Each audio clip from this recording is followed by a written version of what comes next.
કેમ છો વિદ્યાર્થી મિત્રો, ફરી વખત સ્વાગત છે આપણા યુટ્યુબ ચેનલમાં કઈ વિદ્યા કેરિયર એકેડેમી એક નવા ટોપિક સાથે મળવાનું થયું છે। પણ આ વિડીયો લાંબો ન હોય, એકદમ ટૂંકા વિડીયોમાં તમને વધુ માહિતી આપી દઉં। તો પહેલો પ્રશ્ન છે કયો છે કે ભારતના બંધારણમાં કોઈ કેટલા ભાગો, અનુચ્છેદ અને અનુસૂચિઓ આવેલી છે। જો ભાગોની વાત કરું તો કે મૂળ બંધારણ એટલે કે જ્યારે બંધારણની રચના કરવામાં આવી હતી ત્યારે મૂળ બંધારણમાં ભાગો હતા કેટલા? 22।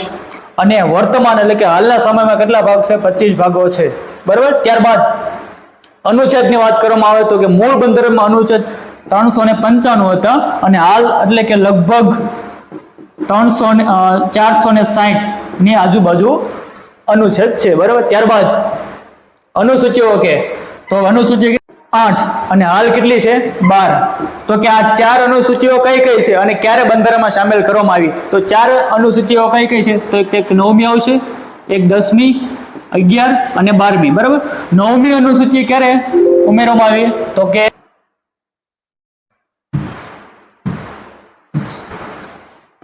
9, 10, 11 અને 12। 9મી અનુસૂચિ ભારતનો પ્રથમ બંધારણીય સુધારો 1951। ક્યારે? પ્રથમ બંધારણીય સુધારો 1951।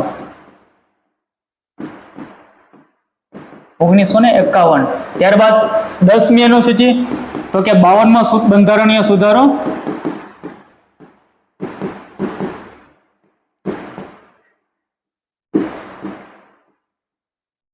1985। ત્યારબાદ 11મી તો કે 73મો બંધારણીય સુધારો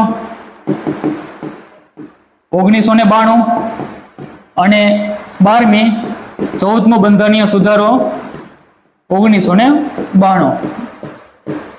આ 4 અનુસૂચિઓ ફરીથી ઉમેરવામાં આવી। કઈ કઈ? 9મી, 10મી, 11મી, 12મી। મૂળ બંધારણમાં કેટલી અનુસૂચિઓ હતી? તો કે 8।